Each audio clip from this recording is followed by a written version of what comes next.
The Pattaya City Expats Club is a non-profit social organisation and our speakers are volunteers. The club as such assumes no responsibility or liability for the professional reputation of or the quality of services provided by the speaker today.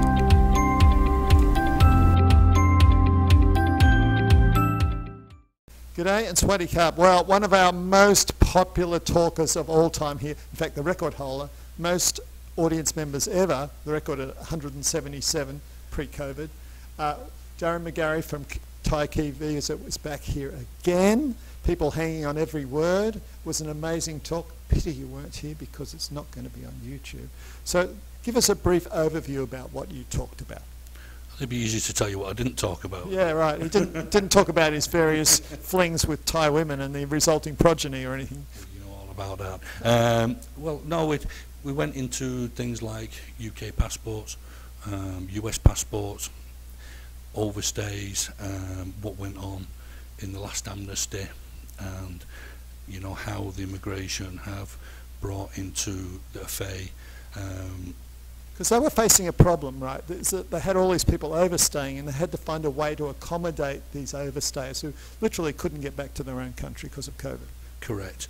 So they brought in things like 90-day extensions and also, you know, the new volunteer visa. Yeah, the volunteer visa, which is good for people under 50 and yeah, a volunteer visa is good. I mean, it works exactly the same as a retirement visa and gives people the freedom that they need. You know, it's mainly designed for people under 50, not married, no kids, and you know they just want to maybe you know go to Father Ray or something like that and do a little bit of volunteering. That's what it's designed for. Or Hand to Hand, one of my favourite charities. Hand to Hand, yeah, sorry, yeah. And also, when I first came over here, 16 years ago, say, it was you know I was advised to get an OA visa, right, and that was fairly sexy visa in a way because every time you came into the country you get 12 months, right? So you could leave the country at 11 and a half months and come back and get another 12 months. Yeah, yeah. But now there's a bit of a downside with the OA visa. Yeah, but the OA visa now is a bit of a nightmare. The main reason is because when you originally got it, you had to get insurance. Okay, so what the immigration have said now is, right, anybody who's had an OA visa previously has to also show insurance when they want to renew the visa. We don't know why they picked on OA visa holders. We don't. Now, like I said in there, some people could have come in on like 15 years ago with an OA. Insurance was okay, but people get older, so there might be no insurance available for them. If they're over 70, it can get very hard. Correct, and the immigration have only got 10 of their own providers, you know, so if you don't fit in one of them, then you're going to have problems renewing. And so is it possible to convert from an OA to some other visa that you're not, without leaving the country? If you want to see a certain man who's not so very far away from you, yeah.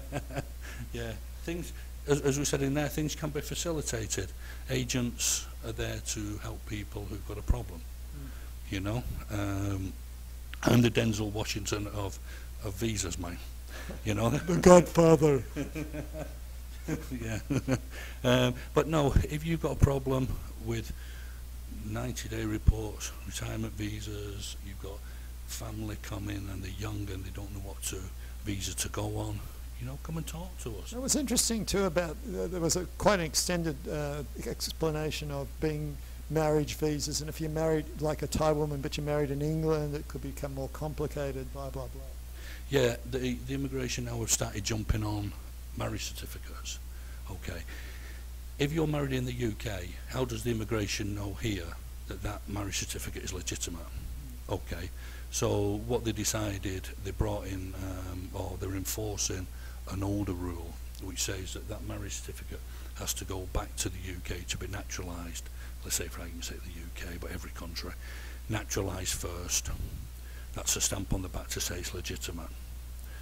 Once it comes back to Thailand, it can then be either stamped by your embassy, if they'll do it, or you can get it translated and stamped by the Ministry of Foreign Affairs. So, apart from anything else, incredibly time-consuming. Yes, but things can be helped. Yes. We can help. There are ways to facilitate things. There's always a plan B in Thailand. I always remember that great line of yours. And to say, and a day. They will always try and help you, one way or another. Talk about help. Darren's helped me a couple of times with visa things. Like I just went last time I was due to a 90-day reporting, and I still had to show I had 800,000 baht in the bank. And then the woman, it was very busy, and the woman said, "Oh yeah, you go good, yeah, blah, blah, blah, goodbye." And then I walked out and I realised I didn't have the white slip in the back for the next time I came into the 90-day. You were that nervous about showing your bank book, yeah? Well, I just thought when the Thais said to you, "Yes, it's all good, that's all you need, you can go now," you tend to believe them and not want to argue with them. Sure. So I went and saw Darren. I phoned up Darren and said, blah, blah, blah. He said, "I'll come in, I'll fix it up for you, give me your passport." And they actually admitted they made a mistake to you, but they might not have admitted that to me. Well, Brian made a good point in there, you know. If you do go and do a 90-day report, it's that fast that most guys don't even look at the passport. Yeah. So there is a chance, a lot of times, that they get the name wrong. You know, so always check your names right. And that's happened to Brian twice, but then he's so anonymous looking, you know. Yeah, that's it. Yeah. Anyway, it was like this. If you ever get a chance to listen to this guy talk about visas, it's amazing. It was like an education course it was like Thai visas 101 and 201 all wrapped into one. So thank you again for coming to the club. Thank you.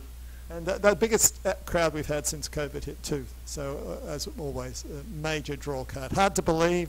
He doesn't exactly look like a Hollywood movie star, but he is to us. Thank you. Thank you very much for that. All right. Bye for now. Goodbye and Sawasdee Krab. And all right. And the big tips, of course, know when your passport's running out. Get in front of it. Make sure you know your visa. Your 90-day date is different from your visa expiry date. Get on top of that. Use your smartphone with alarms, right, or a diary on the wall. Yeah. Don't lose track. All right. Well, for now, goodbye and Sawasdee Krab. Stay safe and keep your visa in order.